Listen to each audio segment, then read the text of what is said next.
Yeah, you see what's going on out here right now? This is what happens when a weather groundhog dies. Never-ending winter. Yeah, Wyatt and Willie, rest in pieces. Yeah, died this week. Welcome to 6 more months of winter. That's what happens when a weather groundhog dies. This. Season 7, episode, what is it, 5, 6, 129, whatever. Niagara 411 Live with Sterry. Welcome in here. We are, March the 18th. Happy belated St. Patrick's Day. We are brought to you by Grantham Home Hardware, supported by Niagara Parks Commission, Vera Wellness, Verge Insurance, and we are powered by this wonderful streaming company called WeeStreem. Here are your snowflakey specialities here from the lovely Fiddler's Poorhouse at 149 St. Paul Street here in downtown St. Catharines, Ontario. And we just can't seem to get rid of this winter. And I still blame Wyatt and Willie for this. God bless him. He's been around a long time. How long do groundhogs live anyway? Because I think the first time we started reporting on Wyatt and Willie was 40 plus years ago. Do groundhogs have a lifespan of 40 plus years? I don't know. Inquiring minds, Anyway, man. We have a fellow coming up on the program. We've been trying to get a chance to talk to him for the last couple of weeks since he came back from the Olympics. We've talked to him on the program before. Keaton Bruggeling, an Olympic bobsledder, also a professional football player, and we finally managed to nail Keaton down. We're going to have a chat with him in a few minutes, and a bunch of other stuff going on today here. Glad to have you around on this March the 18th. Happy that you survived St. Patrick's Day. So in about 30 seconds, we'll get this thing rolling. Come on in.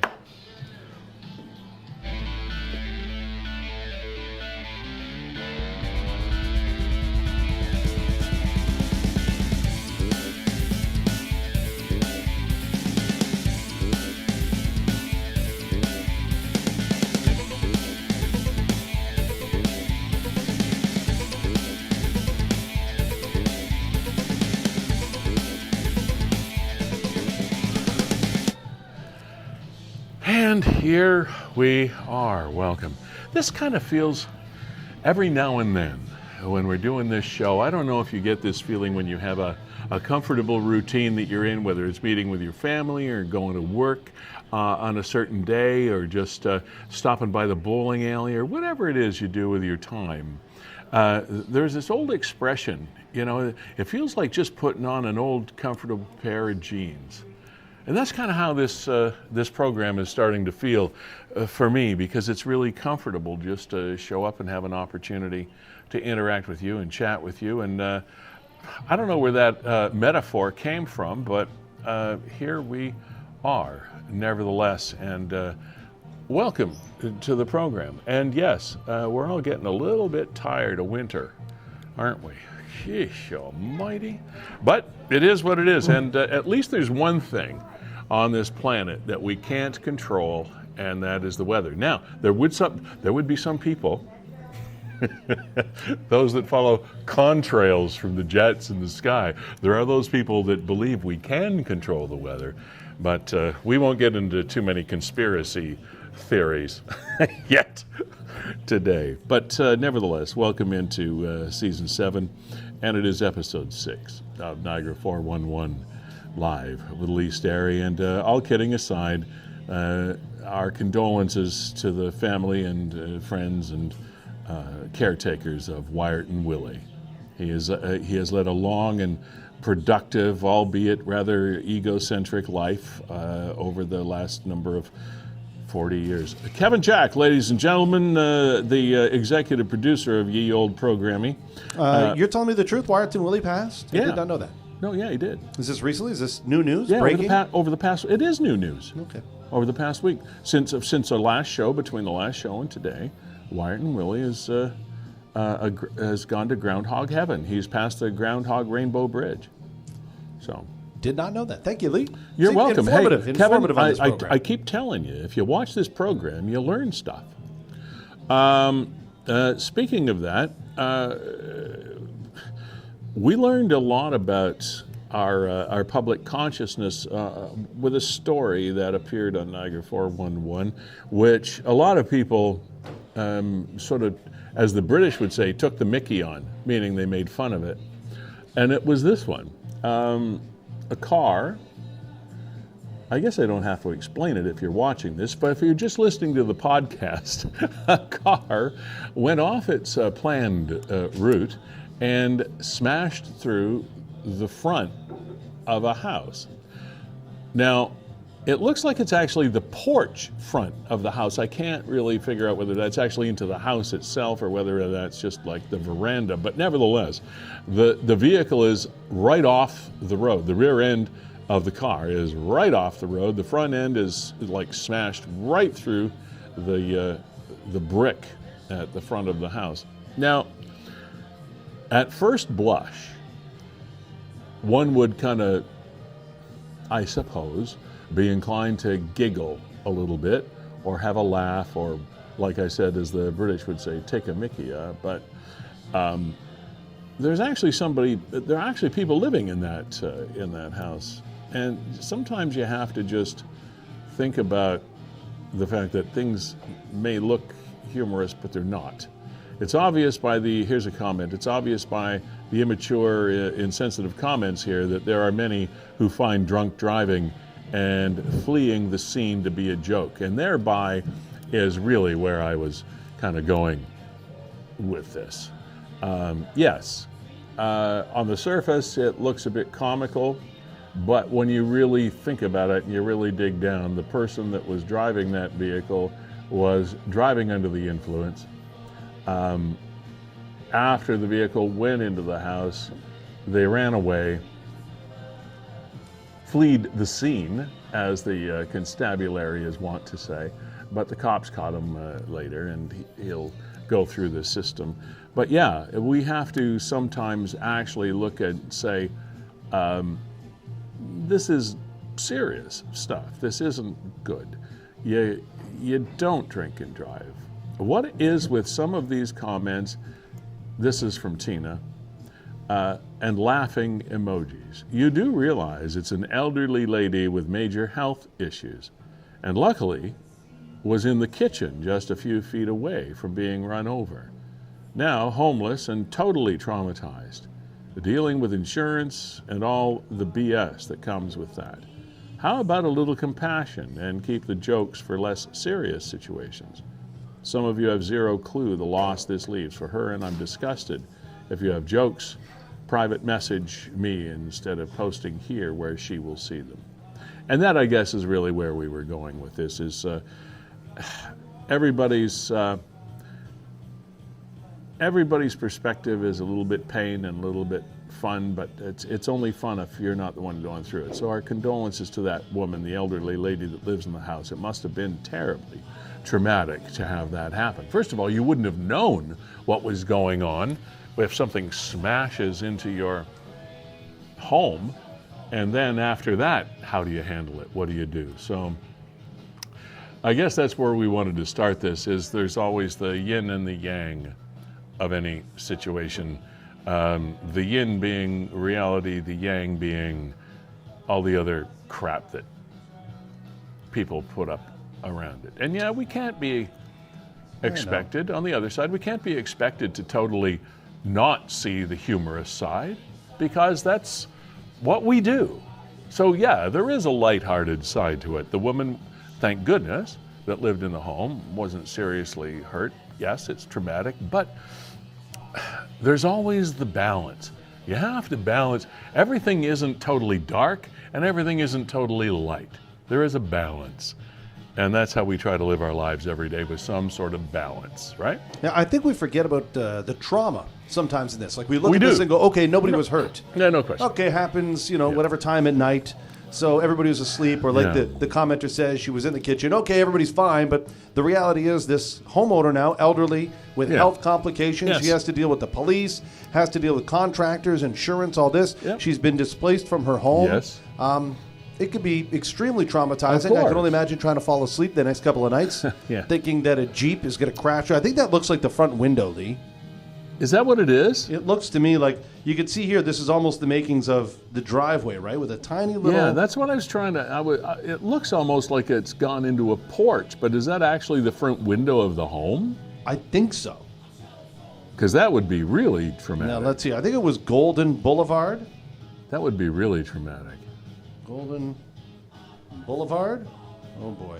Oh, now you got There you Golden go. Grill. Golden you got Boulevard. Golden Boulevard. Okay. Probably east in Welland. Okay, so there it is in that area right there. Yeah. All right. So up and down Golden somewhere. All right. Anyway, I guess I was getting. I drive up and down there quite often. I don't know. Like there's the funeral home right there. You know, Lee, this is the left. If you come off the roundabout onto East Main and you make that mistake of staying in the left-hand lane at these lights, Oh yeah. you're forced to turn Yeah. onto Golden Boulevard. So there you go. That's Golden Boulevard right there.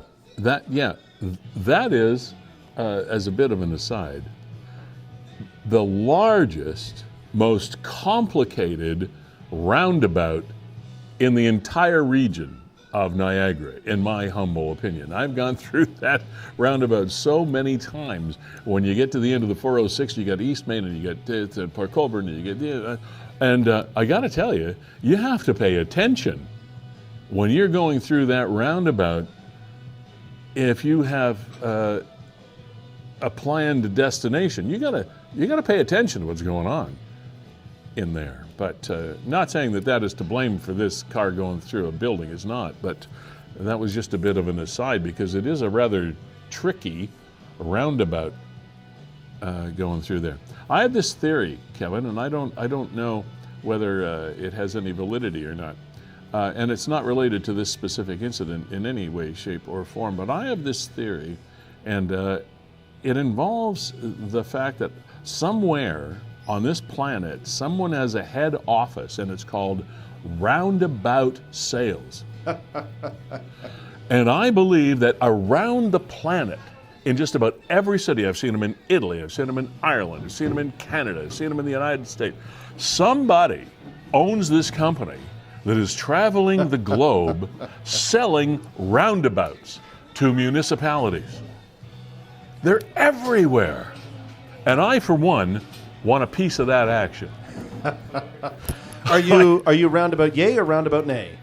Oh no, I have no problem with them. But I know people that won't even drive through them because Too stressful? it's stressful for them. Yeah, I understand. I don't that. quite get that, but I understand that the roundabouts are supposed to assist in the regular flow of traffic. And I guess they kind of do, but somebody's making a mint off selling roundabouts. I know it. Somebody somewhere. Now, one thing that roundabouts does, Lee, and it does very well. Roundabouts do or does? I don't know what they do. What they do. What roundabouts do, and they do it quite well. Grammar, Kevin, grammar. Is they stop high-speed collisions and Yes. T-bone collisions. Yes. And a lot of times people forget about that. Yeah. And I would look at that at the end of the 406 there. You know, there's that For big sure. roundabout. But you know what I haven't read since that roundabout went in was somebody getting T-boned at 100 kilometers an hour. No, and you're right. All kidding aside, and I do believe this is why so many municipalities, and I mean globally, it's around the world that they do these. Last time I saw them was in Ireland. They're all over the place. But yes, it does eliminate those horrible crashes, such as we saw out in, not that you're going to put a roundabout out in rural Saskatchewan, but the Humboldt crash, like these running stop signs and running stoplights. And every day, you know, if you drive a vehicle around Niagara, and not just Niagara, but this is where we live, so I see people running stop signs and red lights and kind of cruising and then speeding through. And you're right. I think probably the whole roundabout thing is somewhat of a solution to that. So if they prevent those kinds of horrible incidents, I'm all for it. Now, there was another thing that happened to a small business that Actually, I grew up not far from this place. Baker Road out in Stevensville area. Baker and Sodom Road, sort of in the Black Creek, Stevensville kind of area. The 4380 block on Baker Road in Niagara Falls near Sodom Road. I guess it is technically Niagara Falls because it's not far from where the Niagara Falls and Fort Erie line meet. Multiple water tanker trucks from other cities are assisting, and it's just too bad that a small business like Big Big Beaver Milling. Big Beaver Miller Mill. There it is right there. Big Beaver Milling Company. And Lee, this is a buddy of mine, Jay Butler. Yeah, sorry. Been out to this Jay. property. And when I saw this, I'm like, boy, that's out near where Jay works and lives. And Jay does incredible work. Yeah. Here's some of the, I'll show the photos of some of the work that he does. There you go. Beautiful. Marvelous artist and woodworker. Yeah, truly is an artist. Yeah. The stuff that Jay's been able to produce out of that shop, and it's that shop that went up in flames. And this is a small business, and not that a fire at a big business isn't to be lamented as well, but you've got a sort of a sole proprietorship here, a guy running his business, and then for some reason, and I suppose in a facility like that there are numerous things that could contribute to the beginning of a fire, but that's just, I can't think of anything more devastating than fire. It is so all-encompassing, destructive, and eliminating not just a present day thing, but history and memories. Fire destroys all of those things, and I've known a few people, God knows, thank goodness, I've not been a victim, but I've known people that have been victims of fires in their homes or their businesses or whatever, and they are completely and totally devastating. There's nothing more complete and all-encompassingly devastating than a fire. Just unbelievable. So, sorry, Jay, and a Big Beaver Milling Company. I know you'll rebuild, but it's going to be a while, and our condolences to you.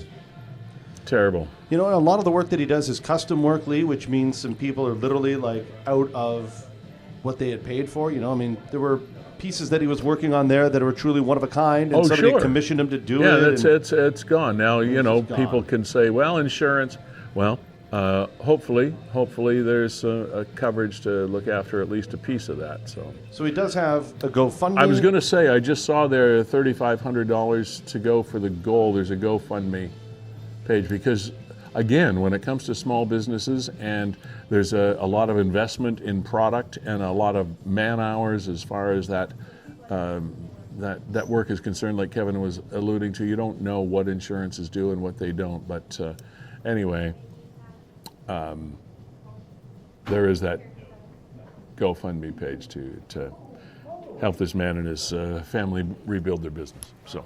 Yeah, heart out to Jay Butler and everybody involved with Big Beaver Milling out there in Stevensville, not far from where you grew up, Lee, just up from zoos. I know, just around the corner from people where are wondering, I grew up.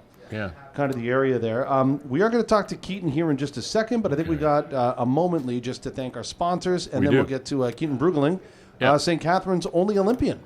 Yeah, and we were trying to get him on a couple weeks ago, but it was so soon after the Olympics in Italy that it was a little bit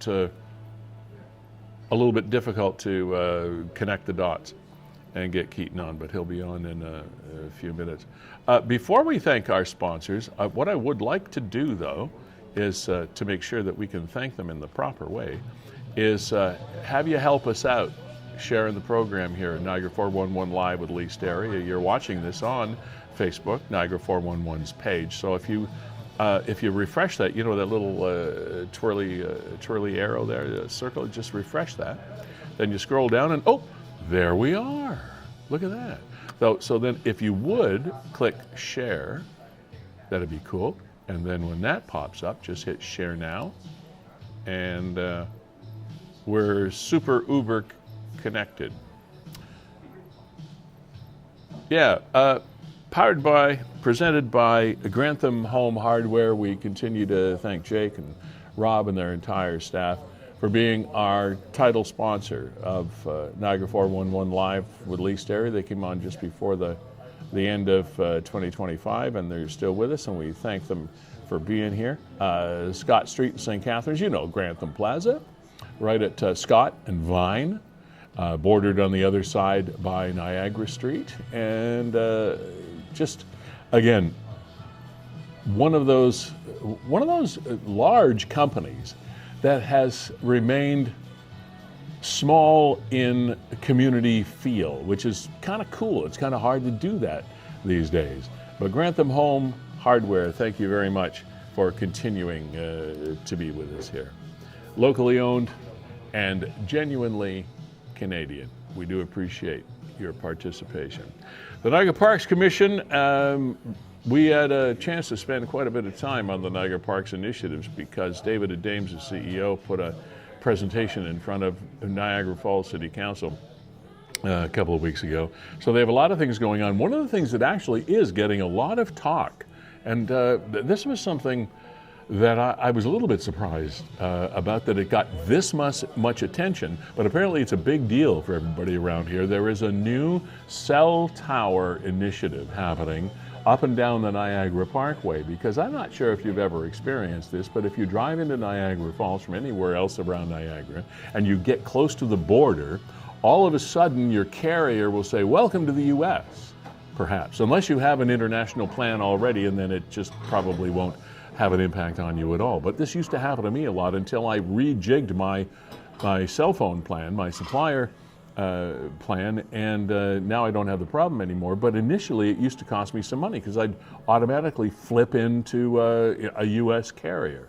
Well, this initiative for the Niagara Parks Commission involves a new network of towers along the parkway, and it's getting a lot of conversation. I'm kind of surprised about that, but it is, so congratulations. And by the way, it's almost golf season, and you can check out the Niagara Parks golf courses. There's 3 fabulous, 2 at the Legends in Chippewa, the Whirlpool, plus a 9-hole out in Chippewa as well. So you can, if you're looking for a way to spend your golf dollar this year, by all means, have a look-see at that. So thank you, Niagara Parks, for sponsoring the program.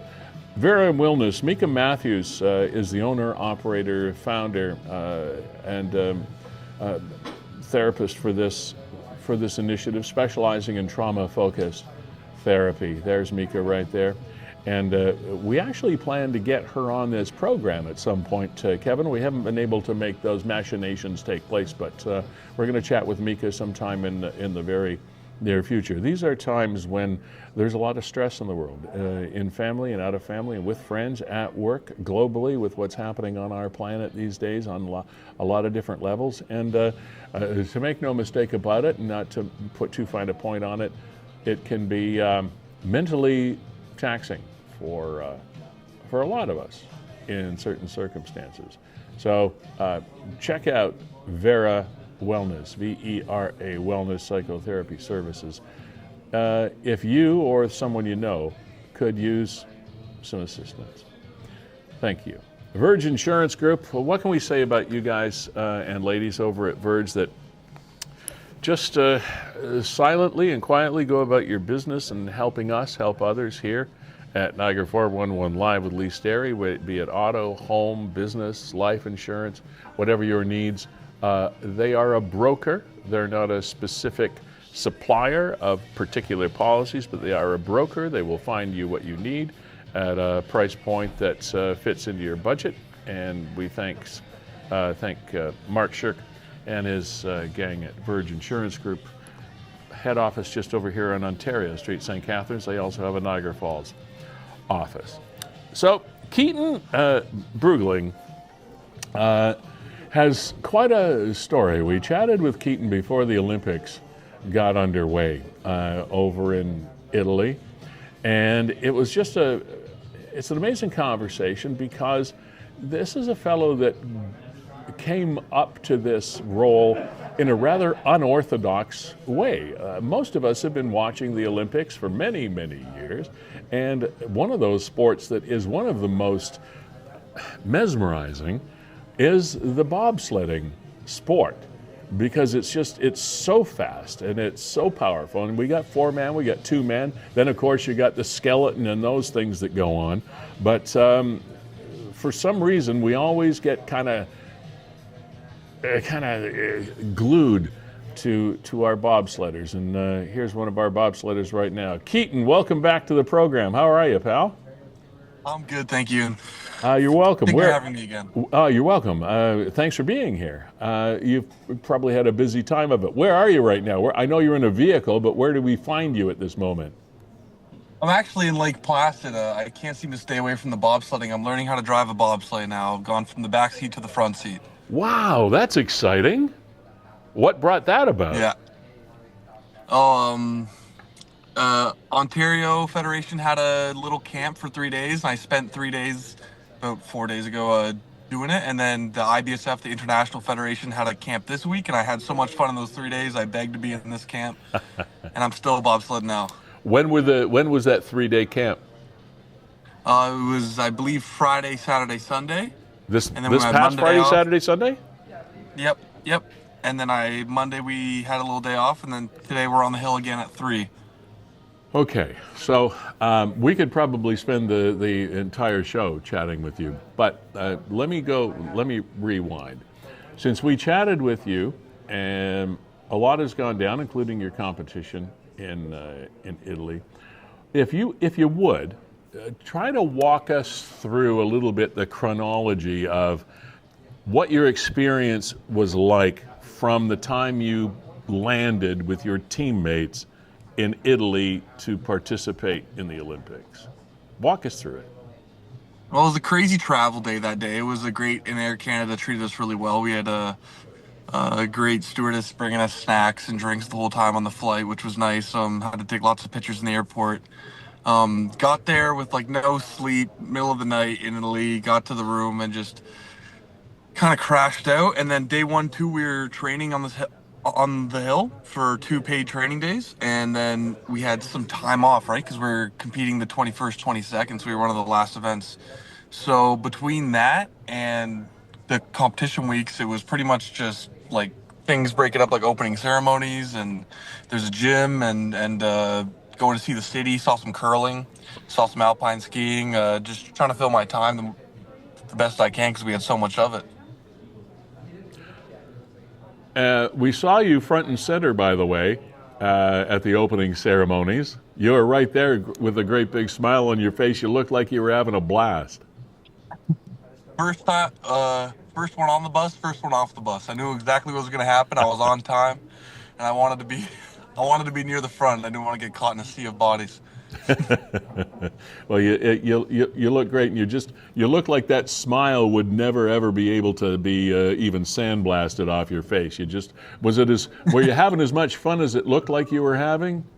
Yeah, that was probably my favorite part other than the competitions, was opening ceremonies. It was awesome. We walked the same path that they did in, I think it was the '84 Olympics, but we walked the same path, the same streets, and they're full of people from all over the world, balconies full, people on roofs, all yelling, Canada, Canada. And it was just an outstanding feeling to be able to walk through and experience all that. What did it feel like to be with your fellow Canadians all walking in that group?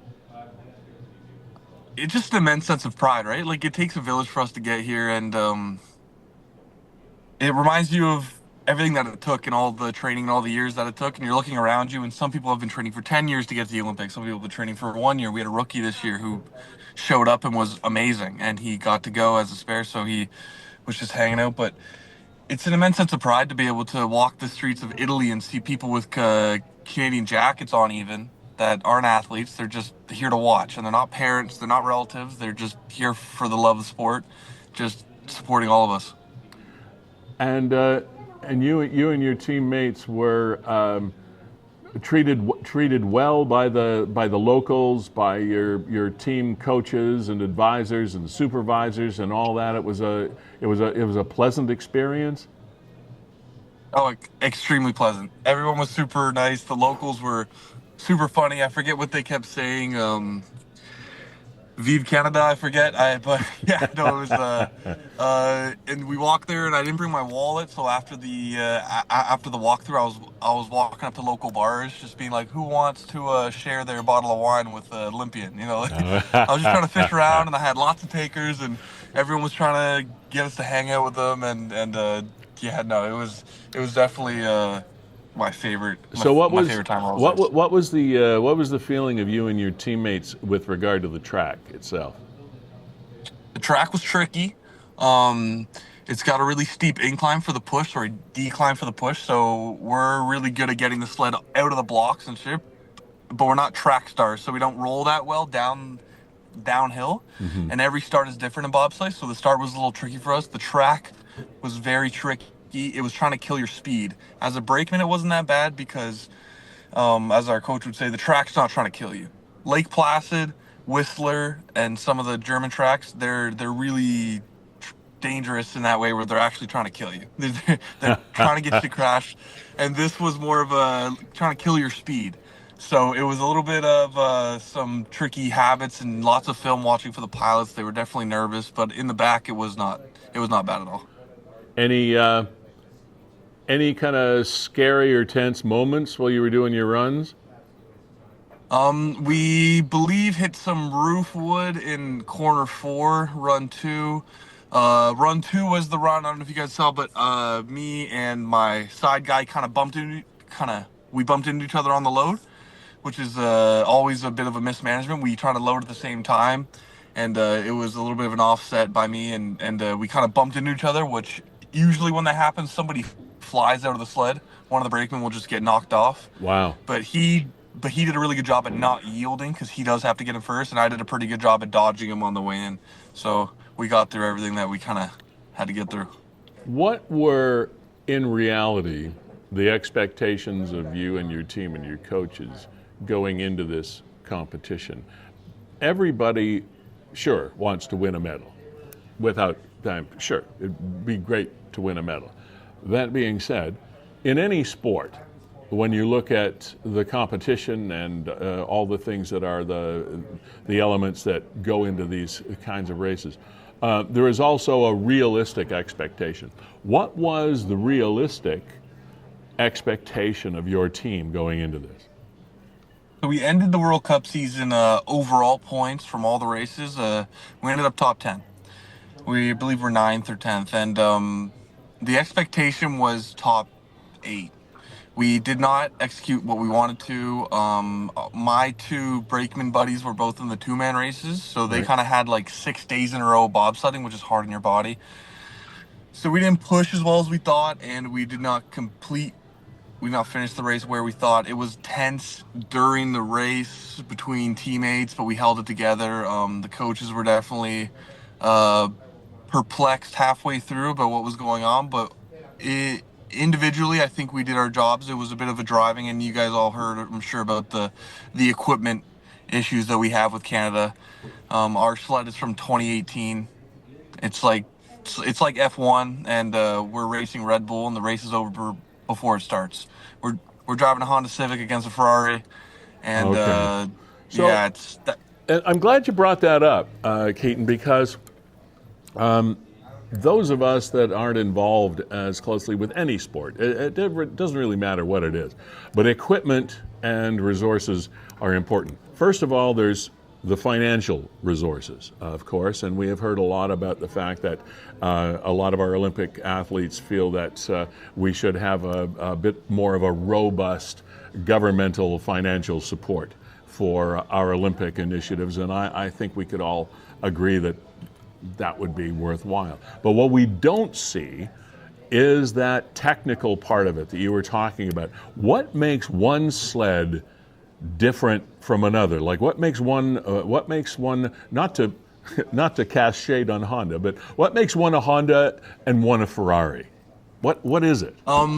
There's all kinds of different little tips and tricks, whether it's the steering towers or the runners, which are the skate blades looking things. They are prepared differently. The Germans send them off to a lab and then their coaches do things to them that we don't know about. And there are, and sometimes it's how thick the cowling is, like the wrap around yourself when you're in the bobsleigh. Yeah. There's a rumor that the German sled, when you sit in the German sled, it's thin enough that it closes in over top of you a little bit and gives you a little more aerodynamic pull.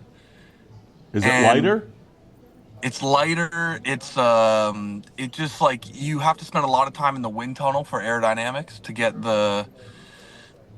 that down. They have better push bars. So when my push bar goes in the sled, it goes in on top of the sled.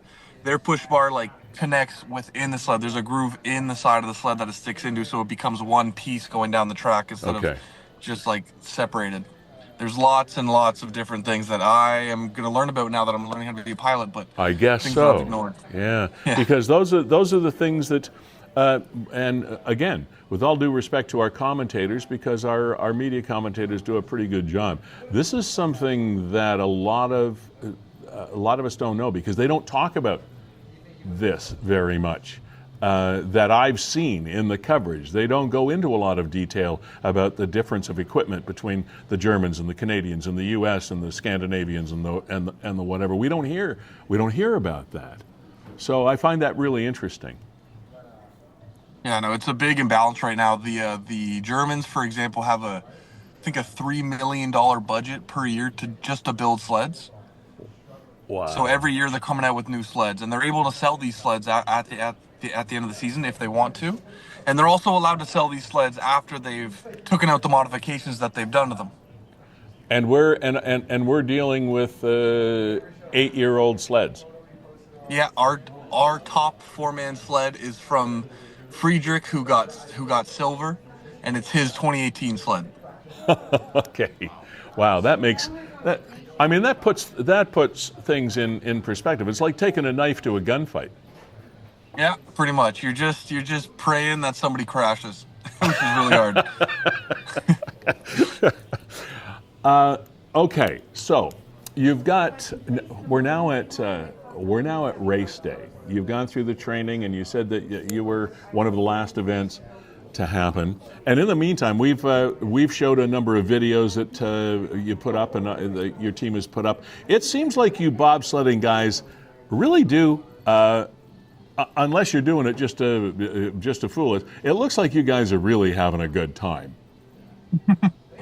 It's an unbelievable amount of fun to go down the hill with your guys.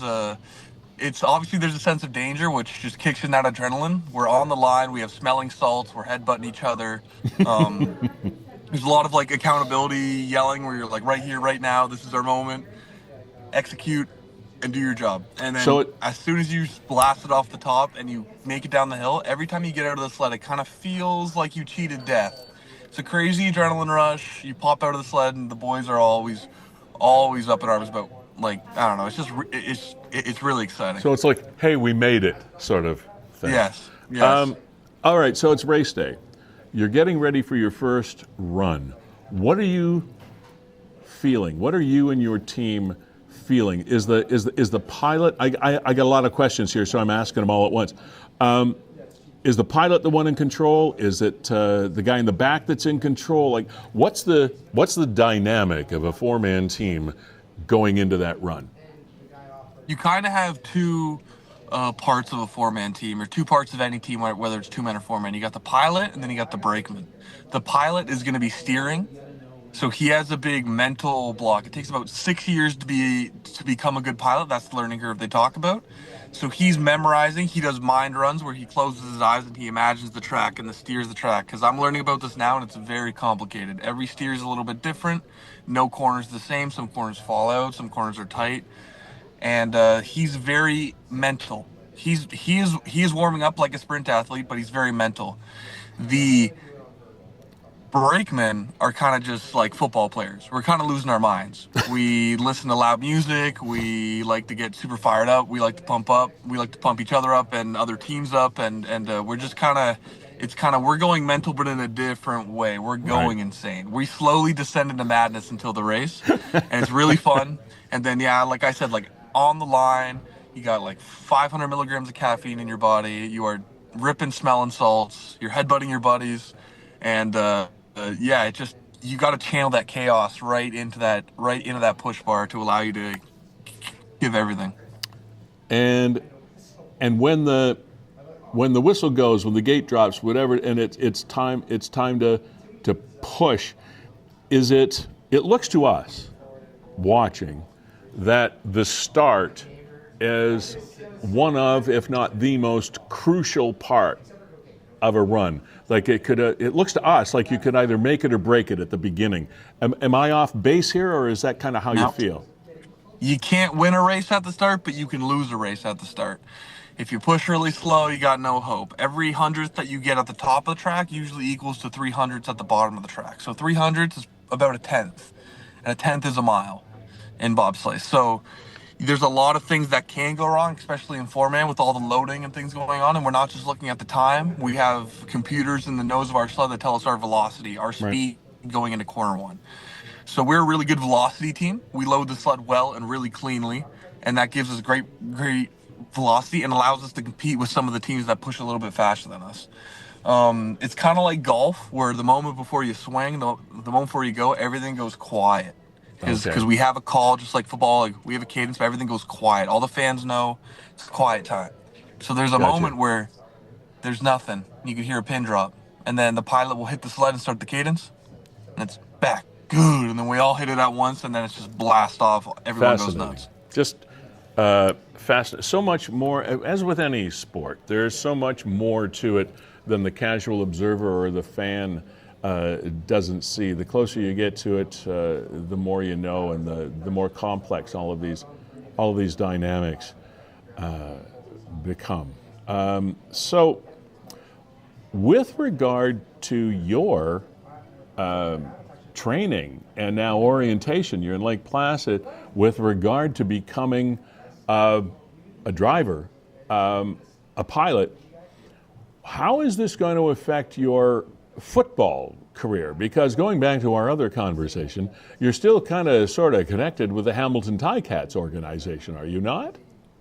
Yep. I'm under contract this year, and I got out actually a little bit early this year because usually, like, there's another bobsleigh race next week that I'm not participating in. Usually the season goes up until this point. I got to go home after the Olympics, spend 2 weeks training with the team and hanging out and kind of getting back into the role of things. Right. And then this opportunity came up, and I was really only supposed to be here for 3 days.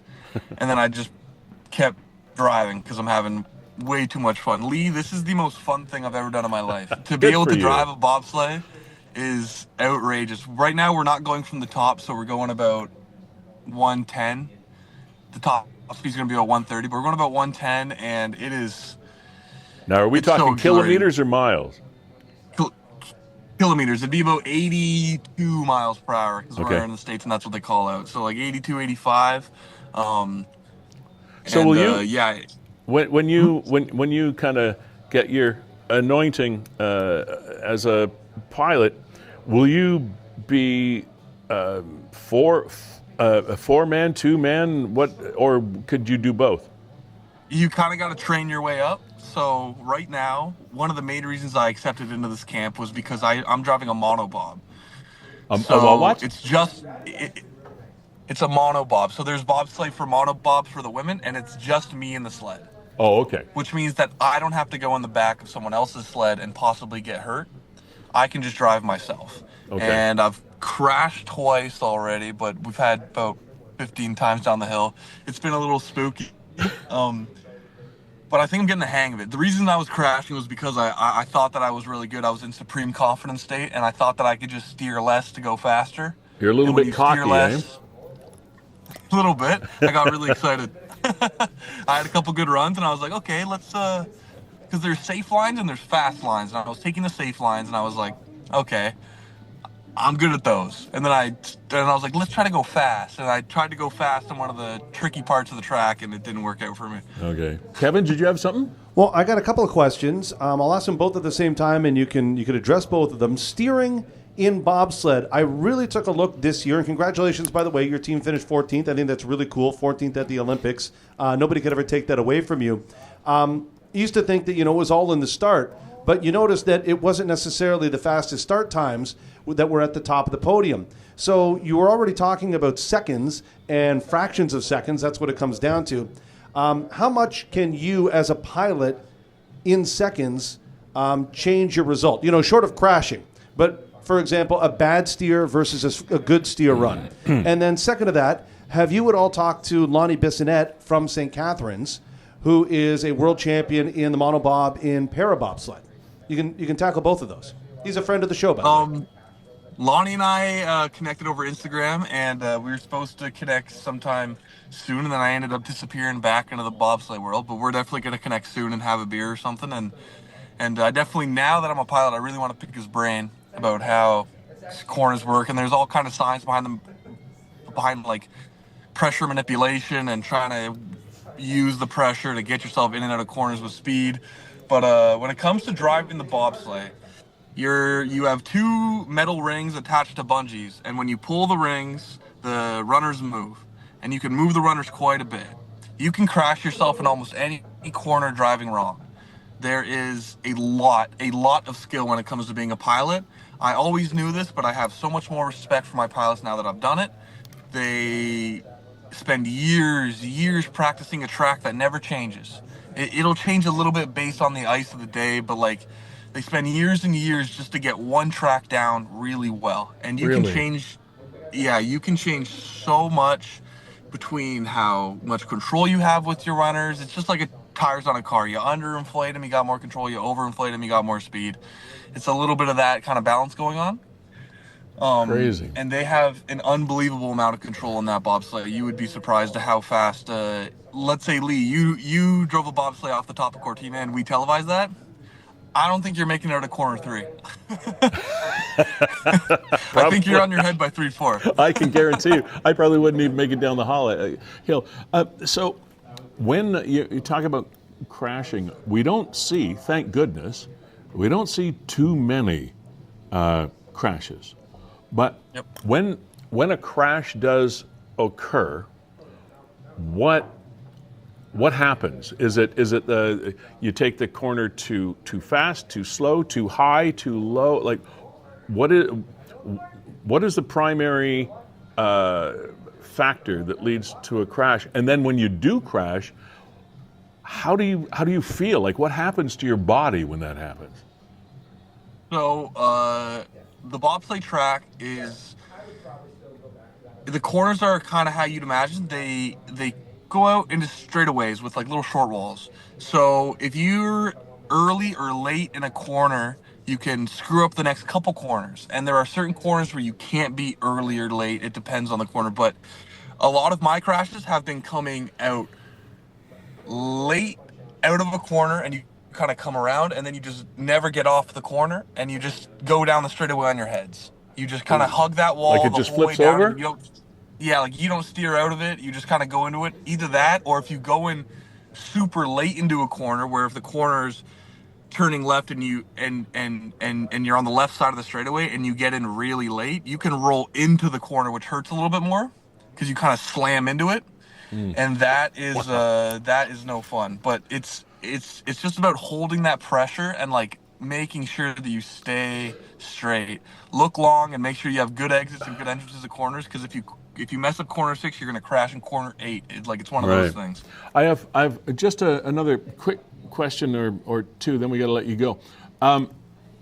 Is there such a thing in these days of technology?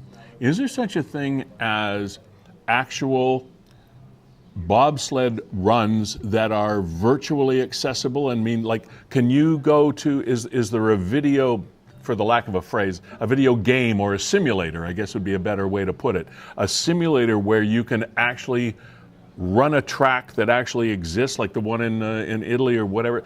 Does that technology exist? Yes, there's some teams that have it on the VR set with the headset. The Germans have a real simulator. I don't know what it looks like, but they have a real simulator to be able to get runs down. It'd be rather expensive, I'd imagine. And for our sake, we're just watching POV, like we're just watching the GoPro on the front of the bobsleigh kind of thing. But no, they definitely do exist. And Yeah, but Canada does not have one. Now, how are you funded? You have to pay your expenses, or somebody does, or whatever. You got to pay to live and pay the bills. How does that happen for you?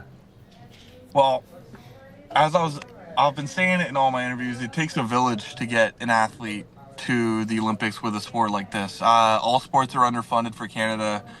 Everything's expensive when it comes to flights and housing, but basically, friends and family. I have some great sponsorships and a GoFundMe of literally just more of my friends. Some of my friends have mortgages and children, and they're just throwing me $20, and it all adds up. And I cannot be more grateful for what happened to be able to get me here. And it really just took everyone a little bit, It's one of those things. As we progress into a pilot, I need to get more corporate, bigger sponsorships to be able to do things, but we're going to work on that. And Keaton, let me just contrast that. You keep bringing up the Germans, and for good reason. Yeah. Just let everybody know they swept the podium. First, second, and third were all German sleds. So to compare yourself, and Germans, are they professional athletes? Are they getting full-time salaries from the government? They are getting full-time salaries. So are the Swiss, and I think that's it. But there's a couple of teams that have full-time salaries, and the Germans are one of them. Yeah, it's apples and oranges in a lot of cases, but we're very proud of you and your team. Good luck with the journey to piloting your own sled. That's very exciting. Hopefully we can continue to shed a little bit of light on what resources are required to bring our Canadian athletes the kind of success that you guys deserve for the kind of effort you put in. Keaton Bruggeling, thank you so much. You were a pleasure to watch. You're a pleasure to have on the show. You're an honor to your country, and we really do appreciate you spending this much time with us today, because we took up a lot of your time.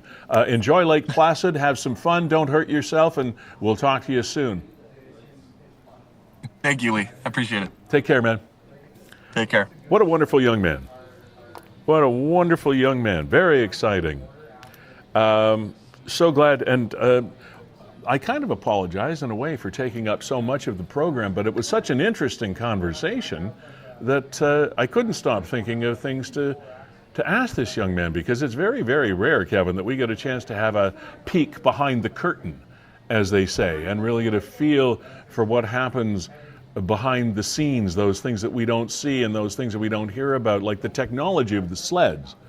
I was amazed today. I'm very surprised, and I guess it's just me being naive about the sport, about the difference in technology between those sleds that these teams use. I'm kind of shocked by it. Well, it's crazy to see the Germans sweep the podium 1, 2, 3, and everybody else and there had to be basically a reason. Fighting for fourth. Yeah. And that kind of sucks going into a competition. Like you said, he's driving a Honda, everybody else is driving a Ferrari, or at least the Germans are, and knowing that everybody else is, in a fight for fourth, so to speak. Jeez, yeah, it's crazy. So, I don't know, but I don't know if Canada's ready to fund our bobsledders full time. Not look at this guy. These guys wake up every day in Germany trying to figure out how to be a better bobsledder. And that's all they do. He's got to figure out how to get through 18 games with the Hamilton Ticats this summer. And how does their economy do that? I think it's worthy of a little bit of a survey or a study, et cetera, as to how. So, I mean, Canada is not a poor country. We're not a third world country. I mean, we're not Thailand, for heaven's sake.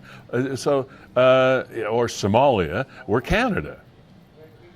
And Germany is Germany. And I know Germany has a bigger economy than Canada. I get it. But why is there that massive gap in resources and technology, like an 8-year gap in technology going into the Olympics? I mean, it's like you got one leg tied behind your back.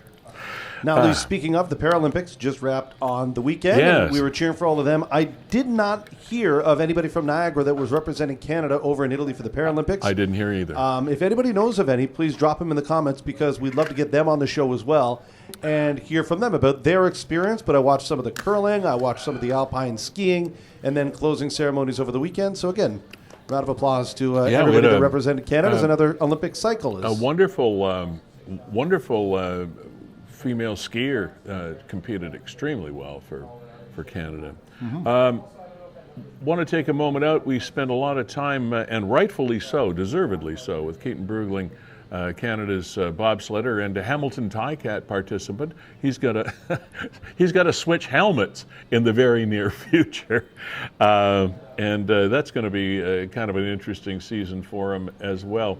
We'll take a moment once again to thank our sponsors, our headline sponsors, Grantham Home Hardware, Jake and Rob, and all of the people over there at Grantham Home Hardware on Scott Street at the corner of Scott and Vine in the Grantham Plaza. Thank you so much. Locally owned, genuinely Canadian. Check them out for all their deals. There's all kinds of specials on a daily basis of things that you'll need, especially as our seasons are about to change. Well, hopefully, our seasons are about to change. Friday. We don't see much of a sign of the season changing at the moment. We assume that in spite of what the calendar says, that the real spring is going to be here sometime soon. So make sure you make Grantham Home Hardware a stop on your spring plans. Also, to the Niagara Parks Commission, thank you very much for continuing your sponsorship here. It's been a very exciting year for the Niagara Parks Commission, and it's only going to get more exciting as time goes by. And as I mentioned earlier, they're putting that new cell tower system in place, which should be able to make your reception more consistent as opposed to flipping back and forth between U.S. service and Canadian service. All kinds of features coming up. Check them out online for all the things you want to do this summer, including, there it is, Old Fort Erie, which is kind of cool. My wife and I did this this past summer, and they have a brand new welcome center open there. Great staff. They've got a snack bar and ice cream and all kinds of stuff that the Old Fort never used to have, but it's pretty cool now, the things that are going on. And don't forget to check out their golf deals as well as the golf season gets ready to ramp up. They'll probably be opening Legends and Whirlpool sometime mid to late April. Okay, so check them out online. Vera Wellness, thank you very, very much for continuing your sponsorship. Mika Matthews, head psychotherapist that works out of that facility. She's the founder and the creator, and her team want to help people that need it in these rather stressful times, specializing in trauma-focused therapy to help you get unstuck. Verge Insurance Group, home, life, auto, insurance, whatever you might need, check them out. They've been in business since 1953, so they must be doing something right. Kevin at WeeStreem, Canada's premier streaming service. As always, it's a pleasure to work with you, and every now and then we try to get updated on what's going on with WeeStream these days. What's your spring looking like? In just over a week, not this coming weekend, but the following weekend, we'll be down at the Niagara Falls Convention Centre streaming for the Ontario Volleyball Association, as they have a big Ontario championship coming up there, and then we will be working some of the nationals as well at the Enercare Centre in Toronto. But here you go. So we always do work just to get you up to speed on some of the stuff that we'll be doing. And if you're just a volleyball fan or whatever, and you want to see some of the best 17 and 18-year-olds, I mean, these are the ones that are going on to grab D1 scholarships next year as they move on to post-secondary. They'll all be down at the Niagara Falls Convention Centre. So awesome. Yeah, so very cool. So that's what's going on with WeeStream. Good job. And Lee, yourself? Well, I just completed 2 more audio books that are available on Amazon through Audible, etc. So I keep myself in trim, keep myself busy, work with some wonderful authors from all around the world, and it's rewarding to be able to help authors who create characters on paper as well as in their head, and to help them bring them to life and breathe life into those characters and voices into those stories. It's wonderful to be a storyteller, and you have a chance to escape reality for a little while and delve into the psyches of other people, which can be scary sometimes. But yeah, I think I've done probably about 65 books so far, which is it's not a bad resume. Kind of enjoy it, but yeah. LeeSterry.com. If you want to check out the website, by all means, it's pretty simple. LeeSterry.com. There I am. So I appreciate the opportunity, Kevin. Yeah, and Lee, this was a crazy story. I can't call it anything else other than crazy. It flew under the radar. Yeah. But, I mean, this is 5 masked armed men storming a residence at Lake and Welland at 4 in the morning. It's a crazy story. And they caught one of them. Yeah. This is going back March 13th, so just Thursday, Friday last week. Detectives with the local police service actively investigating a home invasion, as Kevin mentioned, March 13th, 10 to 4 in the morning, and we know nothing happens that's good between 3:30 and 4 in the morning in the area of Lake Street and Welland Avenue, which is just it's a 9-iron from here. 5 masked suspects armed with firearms arrived in a stolen vehicle, a white Acura TLX, stolen from the city of Mississauga. All right, so not locals, I guess. 4 of the suspects forced entry into the residence and stole personal possessions from the victims. The 5th suspect remained in the stolen vehicle. Oh yeah, the getaway guy, the getaway driver. Officers arrived within minutes and intercepted the suspects fleeing. The suspect who remained in the stolen motor vehicle rammed 2 police cruisers. These guys are serious, man. Well, the other suspects fled on foot. The suspect from the vehicle was arrested on the scene, 18-year-old Joshua Belkaran of Elmira. Is that Elmira, Ontario? Is that Elmira, New York? I'm assuming it's Elmira, Ontario. I guess. But a little ways from home. Yeah. Elmira has been charged with the following offenses: robbery, confinement, break and enter, disguised with intent. That's an interesting charge, disguised with intent. You mean you're not wearing the balaclava to ski, you're wearing it to break into a house. I guess, you know. Possession of a dangerous weapon, mischief over 5, mischief under 5. Dangerous, I'm sorry, I don't mean to laugh, No, but there's all kinds of it's stuff. A litany of serious charges. stuff. So they got one guy out of 5. Out of 5. And the other 4 are gone. This guy's 18 years old, so And the guy with the car is the one that gets caught. that's the guy who gets caught, the guy that doesn't actually go up into Everybody the else building. is running around and they haven't found him. So, Lee, this pops up on Niagara 411. Lake Street, St. Catharines motor vehicle collision. Well, this was the guy. Okay, So right there you go. That's the guy in the stolen vehicle. So, okay, I realize these are rhetorical questions because we really do not yet have answers. But car stolen from Mississauga, 5 guys from probably not in Niagara, unless one of them was, and that's why they targeted this residence. But why this particular residence at Lake and Welland? I mean, let's face it, Lake and Welland in downtown St. Catharines is not a high-rent district. We're not multi-million-dollar mansions at Lake and Welland. It's downtown. It's the crazy corner where Lake meets Welland and James, and that funky corner there near Montebello Park. It's not a high-rent district. That's as polite as I can say. Why a house? Why a residence at Lake and Welland picked by 5 guys? There had to be a reason, Kevin. There had to be a specific reason. I think it was targeted, and I think And absolutely it was. This was an apartment building, and you see this video is being shot from that apartment building right on the west side of that crazy corner.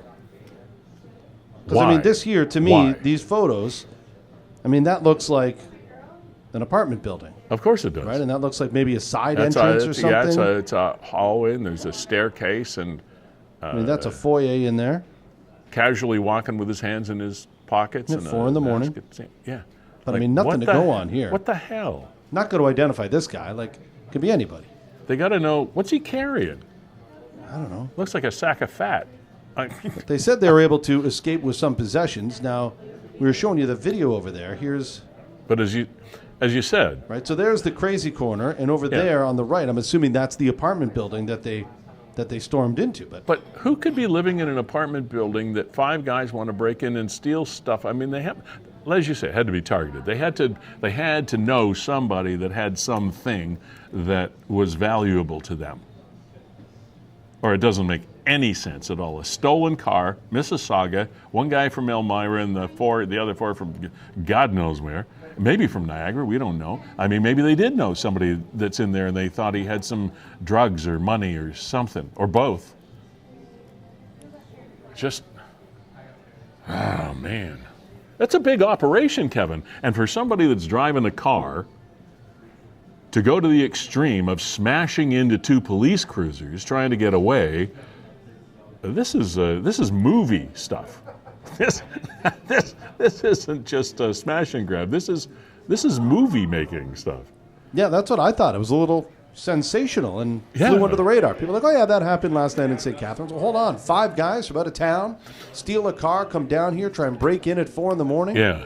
On that note, now this is a total aside. I heard it this morning while I was listening to a news channel, and this wasn't in Niagara. This was somewhere in the GTA. But a group of people, couple, 2 or 3 guys, can't remember how many now, broke into a house in Vaughan, north of Toronto. They were surprised when the homeowner accosted them with a gun. He had a legally registered firearm that was properly stored as per regulations, and these guys broke into his house and he opened fire. And the police are saying that because the firearm was legally registered, because it was properly stored, because the owner followed all the necessary protocols, chances are he won't be charged. Okay, well, sorry, but if I followed all the rules, I'm not a gun advocate, believe me. But, that being said, there is enough crap going on in the world. Who wouldn't want to defend their home and their family with a firearm if 3 or 4 guys break into your house in the middle of the night? You say, oh, come on in, guys, take the silverware. It's just over there. I don't think so. Oh, by the way, would you like the combination to the safe? I don't think so. How'd you like to see Mr. Smith and Mr. Wesson? I don't blame the guy at all. Anyway, that was just a bit of an aside. Lee, this popped up on Niagara 411 over the last couple of weeks. This intersection is some that's very close to me. I'm going through this intersection all the time. Yep. I know Mel that works here. She's going through this intersection all the time. We've all been through this intersection so many times. Glendale and Burley Hill. Attached is a photo look at 7:35 a.m. today. I live in the brown building in the photo, and my neighbors and I are making this accident as the official start of what we call crash season. I didn't know it was called that, but I'm not surprised. The intersection at Burley Hill Drive and Glendale Avenue is an absolute public safety hazard. I'm writing in hopes you will post this for me as my plea to the public to slow down. An 18-year-old was struck and killed here last year. I remember that story.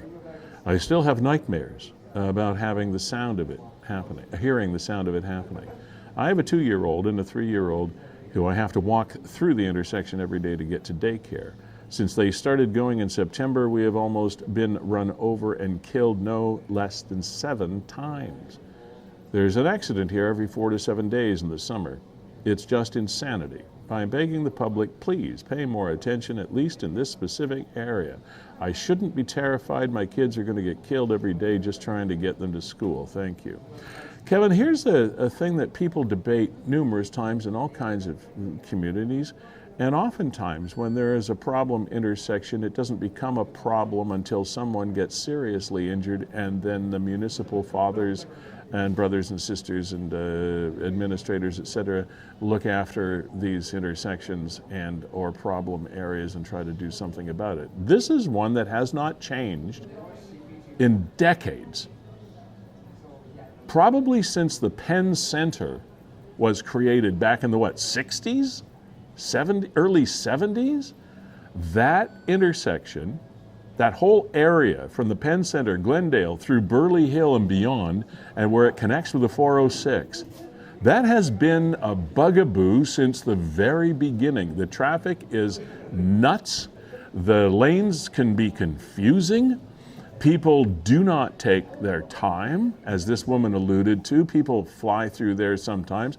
Then you've got the whole Burley Hill contingent coming down from Thorold and going up to Thorold, and then the folks coming the other way in from Meriton that are either going up the 406 or down the 406, up Burley Hill or through down Glendale, through to the Glen Ridge area.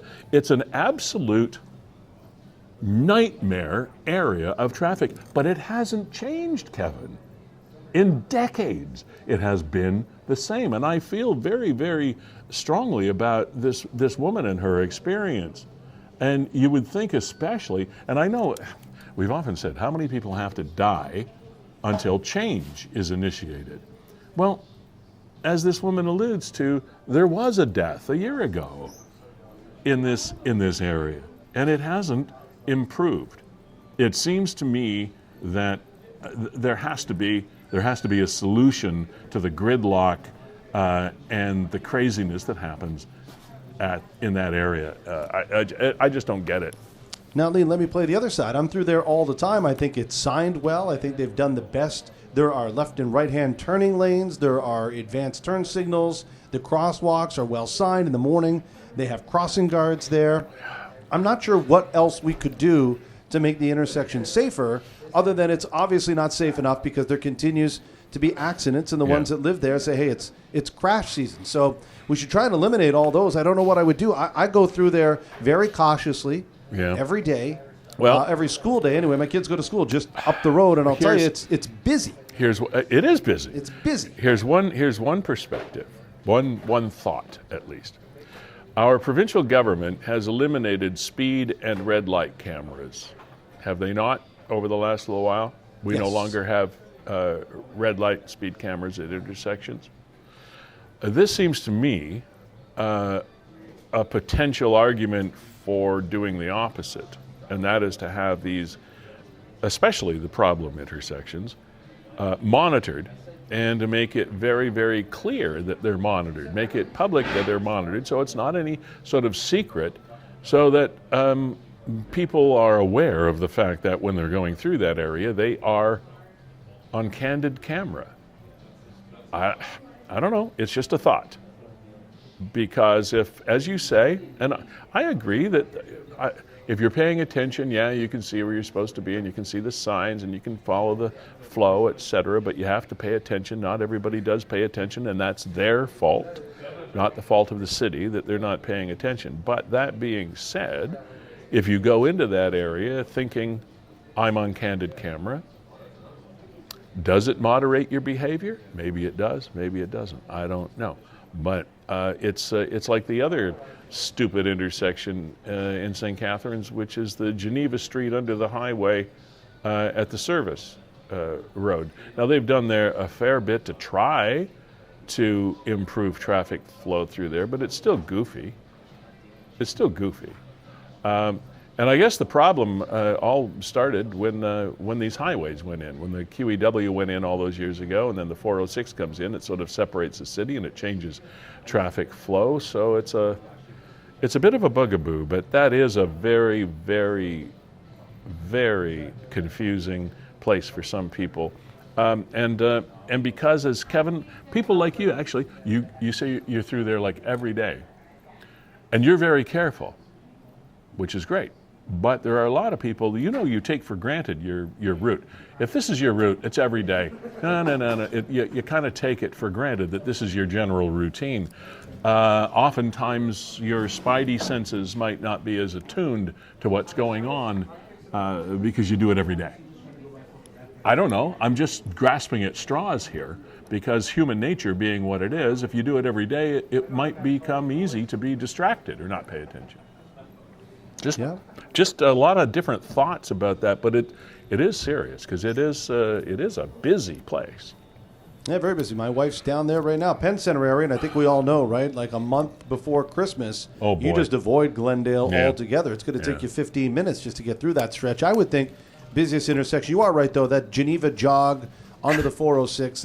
They've tried a number of different ways to improve it. I think it's improved a bit, but it is what it is. I think when you drop in a 400 series highway and start dead ending some of the roads that used to be three roads, it gets pretty difficult to manage traffic, and that's what they see there with Carlton Street that used to be one continuous road and now takes that jog. So how do we handle all that? Well, traffic? I mean, we have in St. Catharines we have 2 Vine Streets that don't connect.